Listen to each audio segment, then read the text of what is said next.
Hello, beautiful humans. It's Audrea Firestone, the wise wild woman, coming to you again with another unapologetically you, wonderful, exciting interview with Jennifer Watson today. And Jennifer, I am so happy you're here. Audrey, thank you so much for having me. I love filling people's cup with just information that hopefully can be supportive with them in your community. So thank you for having me. My pleasure. My pleasure. I'm going to read you a few things about Jennifer so that you'll know a little more about her. She is a healer, a high performance coach, and a breakthrough speaker on a mission. And I love this. So think about this: on a mission to help leaders heal and accelerate their deeper purpose of impact through their vital wellness. So that is one thing that Jennifer is focused upon: leadership genius and potent speaking. Amen to that. Okay. So she's a former D1 athlete, All-American. Jennifer, founder of Run Your Race Global, overcame years of debilitating depression. I'll look forward to hearing about that, because when we get through a challenge, don't we come out stronger? Don't we, though? It's Yeah. amazing. It's amazing. So Jennifer's ultimate goal in life is to be known for the healing she gave, the love she showed, and the hope she gives to all that they can truly live their highest potential life. My goodness, what more could you wish for any other human being?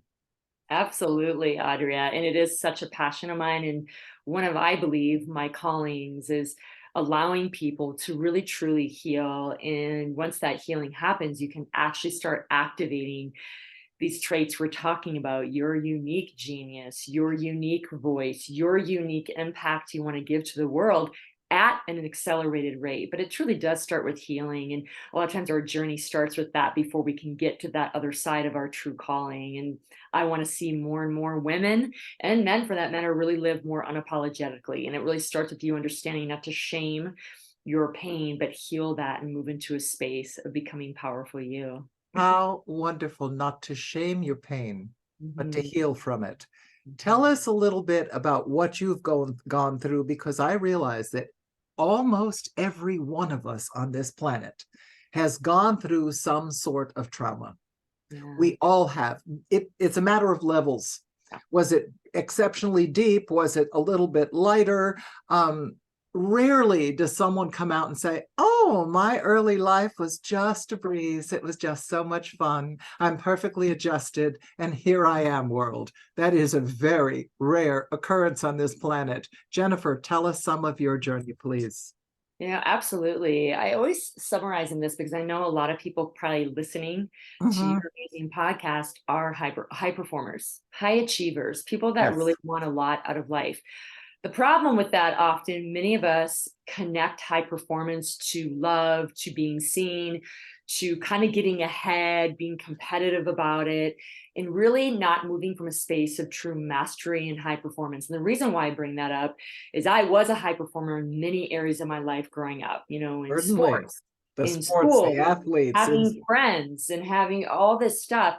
But in the background, I was really suffering. It started more in high school into college, suffering from pretty debilitating depression and anxiety. And I felt I had to keep performing more to offset that feeling. And go figure, during my own journey, I realized that wasn't working. And it got to the point, especially at the end of college, going into PT school, that I realized I was not in a good mentally well state. I didn't know that wellness was really more than physical in college and high school. And then I started realizing that wellness is truly mental, emotional, and physical. And it started my journey toward not only understanding, everyone, what high performance really is and having a healthy relationship with it, but understanding what wellness was and how it not only truly influenced my overall health, but how it influenced how I showed up in my money, in my business, in my Wow. relationships, and beyond. So I began to develop frameworks and tools for my first PT practice that was more integrative and holistic in looking at all aspects of wellness. And then I started drawing in business leaders and high performers and leaders that, like, how can we take this to our business? Then, because I've led so many different leaders along the way, I've been able to show them also how to expand their business, because I expanded my business, right? And so I've been able to Exactly. combine this beautiful dance of wellness and leadership that I believe everyone needs that wants to get to that next level. And it starts with healing whatever area of wellness. Mine was in mental wellness and using the right tools and framework, then taking your unique frequency, leading whatever it is, whether it be a business, your family, or beyond, and moving to the next space. So my journey Absolutely. definitely came from the darkness, but when I really stepped in to healing and owning where I was at, Right. began my journey of healing and really getting to that next level as a leader and beyond. How extraordinary. So you, in your physical therapy practice, how long did you do that? And what made you shift out of that? Tell me about that. I'm very, Yeah. very curious. Absolutely. I get that question a lot. And Okay. I'm a big believer. I think of Oprah, which this sounds funny, but she was at the top of her game on TV, right? Absolutely. And for a Absolutely. variety of reasons, she left, right? Even when she was quote on top. And she Mhm. wanted her response in general. I'm not going to quote her, you guys. Her response was, there's other ways that I'm supposed to use my gifts to serve. And I'm honored to have been here, but now I'm ready to move forward. And Yes. what I will say is this: when we've been in a profession for a while, and I've been a healer for 22 years, and 3 to 4 Mm. years ago is when I started stepping into the coaching, consulting, and speaking. And what I realized, like Oprah, Yes. is I can take my gifts and move it into a different area of impact. Now I get to lead Yes. and heal on stage. I get to be a healer as part of the way I coach and consult teams and executives and business leaders. So once I got through that, I was identified only to a brick and mortar. I was able to bridge the gap and transcend into the next calling, what I feel is my ultimate calling in my life. And all you high performers, I get it. When you're good at something, it's safe. You want to stay there, right? But It's a nice definition. It's a nice yeah, definition. You say, I've been here, this is who I am, yeah, right? And and it it's may be you safe. may have all other sorts of levels that you haven't even explored yet. And a lot of us that are high performers want to be really at the top all the time. And the problem is you limit yourself, or what I'm saying from my own experience. And when you're willing as a high performer to take a leap and maybe suck at something for a while, even if you're integrating Ooh, some of your gifts, okay, you guys, yes. be willing to learn, be willing to master a different space with your gifts. If you're willing to do that, you can actually become more next level, more high performing than ever before. And I want to be honest, you guys, the name of her podcast is Be Unapologetically You. If you're Yes. holding back the next version of you of where you think you need to go, for me, it was coaching and consulting and speaking, because you want to be safe and you want to be known for being really good at something. You're going to limit unapologetically who you truly are. So I'm going to encourage all you high performers that you will have to take that leap and possibly suck, but also know your gifts are transferable. Navigating how to use them in a new space is so powerful. And this is where I believe in coaching consulting. I have had someone help me bridge the gap Oh, goodness, of yes. moving it. And once you have a mentor, once you take that leap and you have people supporting in that space and realizing your gifts are transferable to the next calling and maybe your ultimate calling, and that's what mine is now, game over. And you can be unapologetically you through the good, the bad, the ugly, the slips, the ups, the downs, whatever, and everything in between. Jennifer, I absolutely love that. And so take this phrase, have it tattooed on your forehead when you're brushing the sweaters off your teeth. Your gifts are transferable. Yes. I just love that you said that, because it's absolutely true. When I walked off, as many of you know, when I walked off stage after more than half of my life, it was, who am I? What am I going to do? And thinking I'd been at the top of my game, and all of a sudden, what game? There was no game. And it was, well, who am I now? And that is that place, that the discomfort of not knowing, have the gifts transferred? Do you really know that that's the right path for you? And the only way to find out is to actually try it. And that's very scary. It's scary. It's scary for all of us, and especially for the high achievers, because we have worked hard enough that we're in this nice, comfortable, like you said, Jennifer, like this comfortable niche. And we're sitting there going, oh, this feels so nice. And now I'm going to step out of here and go where? Yeah. Oh, I love that. Another one of my favorite phrases, and I can't remember what mentor I got it from, so it's not mine, everybody, but I will say this, good is the devil to great. Okay, Oh, good good is the devil to devil great. And what I really, mean is yeah, when you've been high explain that. performing, yeah, when you've been high performing for a while and it feels good, Yes, right? But you feel this calling, you feel this urge to do this, or you have an idea in your head and it keeps you up at night and the five yes. senses are going off and you're like, I need to jump, but you've been so comfortable and things are not bad. By the way, you guys, I've been in really bad situations and in situations where I was like, it was good. When I moved from PT into coaching, it was good. Okay. So I made all these moves because I was self-imploding. I made some of these moves when I was realizing how comfortable I was getting with it's pretty good. I want you guys all to ask yourself, one, is there something that's urging you at night, wakes you up at night that you feel is your next calling or your deeper calling? And two, reflect. Am I just staying where I'm at because I want to continue to be pretty good and it's comfortable? If that's the Or that's what answer, other people expect of you. And from yeah, there, I 100%. will stay in that niche because they feel good about it. Yeah, and And start I feel good asking those about it. powerful questions to yourself. And once you do, it'll help give you the courage to take this step. Again, if you need to heal some stuff, if you need a community to step in and make strategic action, because that's why I'm a huge believer in mentorship. It's not Oh, easy to do alone, but when you're willing to at least make the step, make the call, listen to this podcast, you guys, remember, it doesn't have to be you're going from a bad situation. Many of you subtly are saying it's okay, and you're justifying yes. why you're saying where you're at. And I'm telling you, if you want to live unapologetically you and go into and shift in this new identity, you have no idea how it's going to turn out. That's truly living unapologetically, knowing the Yes. ups and downs that will come as you transition into this new space. But I can't say this more times than not, you guys, from my own journey, from people I've interviewed, when you feel that calling and you know you've just been good, but you want to get great to the next level of you, step in. I'm not going to say you're not going to fail. I'm not going to say you're going to be great at it at first. What I will say, you're not going to have any regret, and you're going to pull in the people, places, and opportunities to move you and accelerate you into that space. It's not easy. Heal yourself. Grab a community of people that can help move you into that space. And I'm telling you, that next level of you is there. The greater part of you is there. That Don't. is the higher than the good. It is the greater. Yes. And what I always say to you is that to listen to the whispering of your heart, listen to the whispering of your soul, because a lot of us, and that was part of the gift of COVID, that it allowed us to get quiet, to stop running around like chickens without heads, and to actually listen to our own hearts, because there was nothing else to distract us. Well, maybe there was Netflix, but you know what I mean, that you had the opportunity to sit and feel.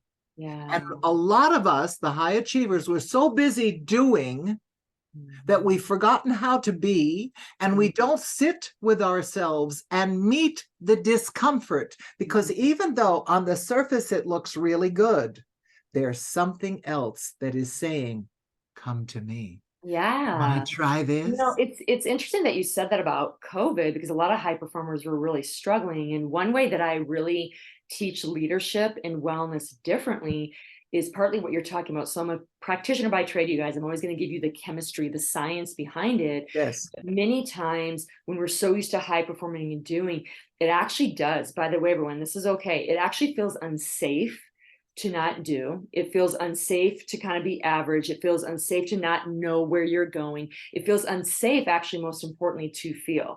And by the way, that's okay, everybody. It's just honoring that. The way I teach people to get comfortable in navigating beliefs and behaviors and emotions they don't like is through regulating your nervous system. This is the part that's missed in many leaders and many high performers that want to go to the next level.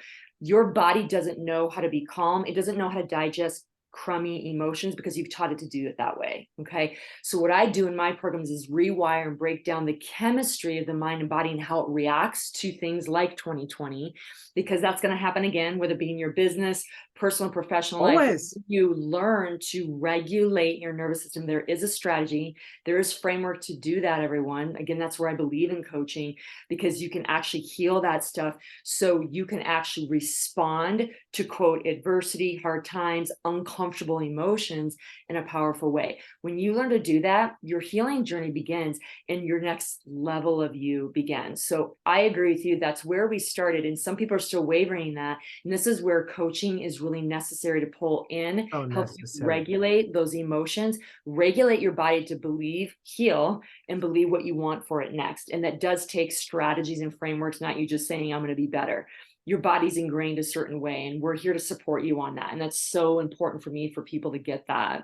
Super important, Jennifer. I love that, because that is something that I believe with all of my heart and soul, that we cannot do this alone. We cannot. It is fine for us who we are independent, we're strong, we're motivated, we are high achievers. But what happens is you become sort of solitary, and you begin to only look in your own mirror. You don't have, or you're climbing your own mountain, trying to reach the peak. You don't have someone on the plane who is saying, you know something, you're about 250 feet from the top, but if you go a little bit to the left, your journey is going to be so much easier. Well, Right. we need that other perception to help us. Yeah. That's what a coach is. That's what a mentor is, and will help you understand and realize that every thought we think, the only person in charge of it is yours truly. And We're that's in it's, charge of it's it. such a powerful point. And I literally just did a keynote on this to high performers and business leaders of mastering the chemistry of resilience.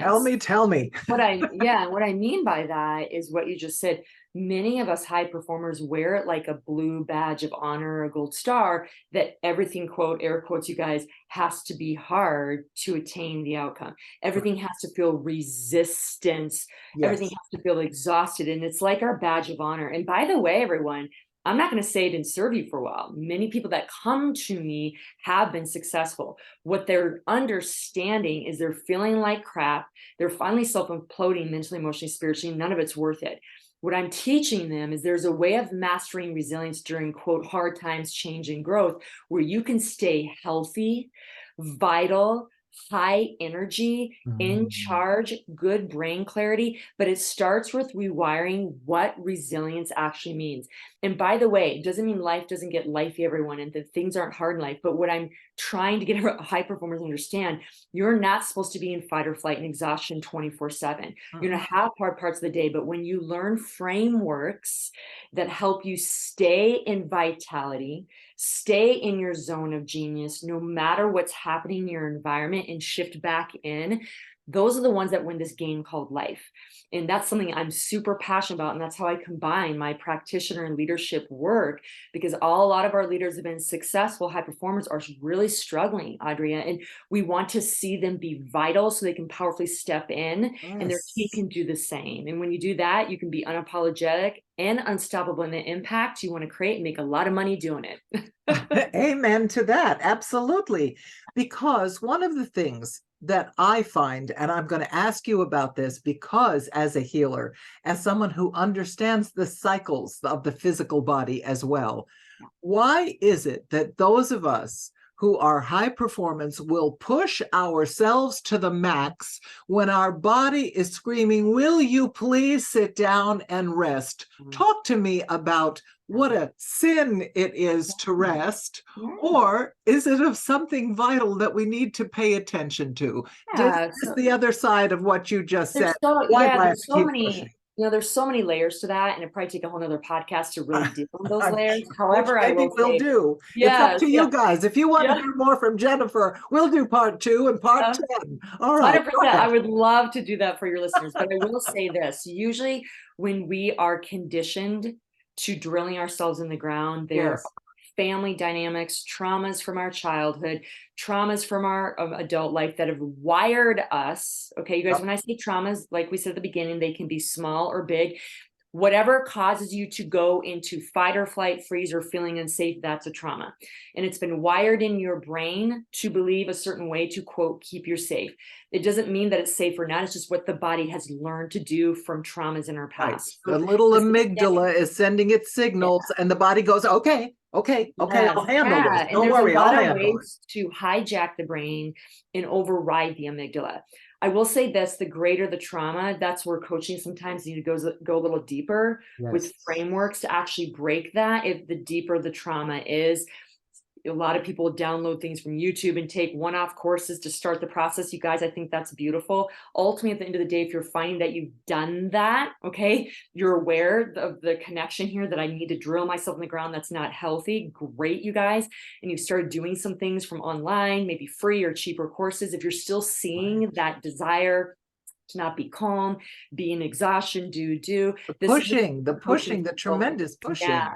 Yeah, and there's a huge amount of rewire that can happen. And what I will say is, going back to with all of you, it's connecting back to regulating your nervous system again, and how we teach in our programs to break the chains by rewiring, by making sure that it understands it can be safe by not doing anything. It can be safe. And once you do that, then we start giving you guys strategies to optimize the bandwidth to be able to handle more, to optimize, be able to get back in your lane and be in the being and doing. There's so much power behind that, but there's a lot of tools, even when we come back, you guys, that we can give you to start this process. And if you've already started, great. If you want to reach out to me, if there's some things that you feel you need a little bit more work in, or have questions about tools, and then we won't necessarily have time today for that, but I'd love to come back and share those, Audria. But no matter what, just being in the space of understanding it's not where you need to be, it's not in alignment and going to help you fulfill your dreams, and just starting with that and awareness and stopping it will help, along with some of the tools we can give you maybe in next episode.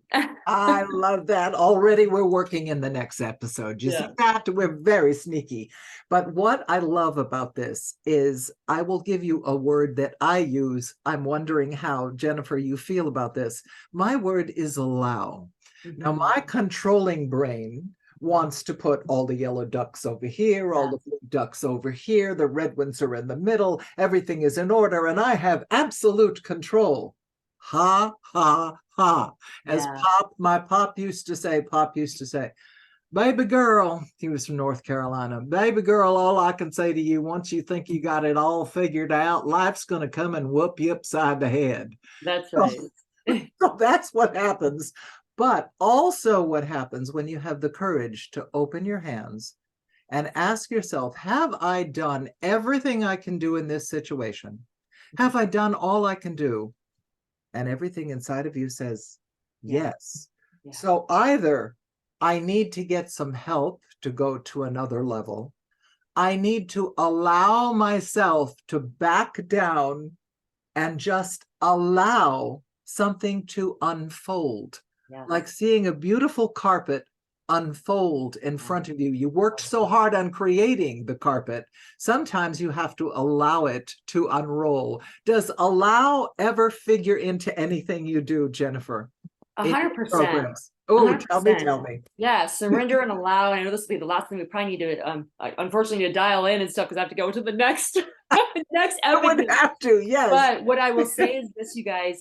Allowing surrender is possible, and is a part of how I teach leaders to actually step in more powerfully in everything they do, personally, professionally, money, and relationships, allowing and surrendering. But I will always say it goes back to that your body and mind first feel safe, and then we start pulling in things that allow you to stay calm, allow you not to do, allow you to be able to just wait in the being. Oh, yes. And that's a beautiful place to go. And I agree, it's definitely integrating a lot of things that I do in the work I do, but we always have to start with the healing and regulation before we allow and receive. But allow, I love what you said, allowing and surrendering is a huge part of the steps to create the happy you can create that feels good. And having a structure that you can go, I'm resting in this. I'm supported here. I can actually open my hands a bit. 100%. I love it.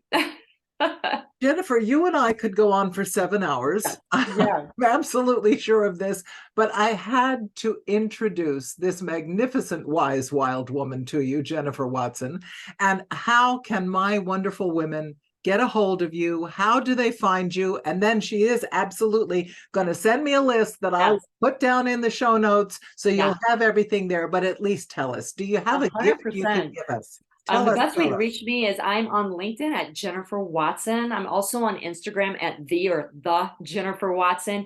But you can Okay. also find out more about my speaking, my core presentations, and my coaching consulting at jenniferwatsonleadership.com. And I will definitely respond if any of you have questions on this podcast or Wonderful. would like to know ways of working with me. And I will definitely give Audrey the links, but I'd like to offer anybody that actually comes in on this episode and responds to this episode to you, I'd like to give a 15-minute free coaching call to Audrey. So Yay. if they're interested in that, I'll give you that link as well as part of the show notes. And I'm honored to be a part of your community and to serve. Oh, it's wonderful. Thank you. I hope you have all enjoyed this, that it opened your eyes, your heart, your ears in some way, and that some little gem fell in and you're saying, I think I'm going to reach out to Jennifer. Thank you so Where much. we're already fast friends. We met each other and in 20 minutes it was, I love you. Yeah. Let's do something here. This is wonderful. Thank you so much. Thank you, dear one. Thank you so much for being here. It's Audrey Firestone, the wise, wild woman, signing off unapologetically you, and you know you are. You know you are. We will see you later, alligator. Definitely.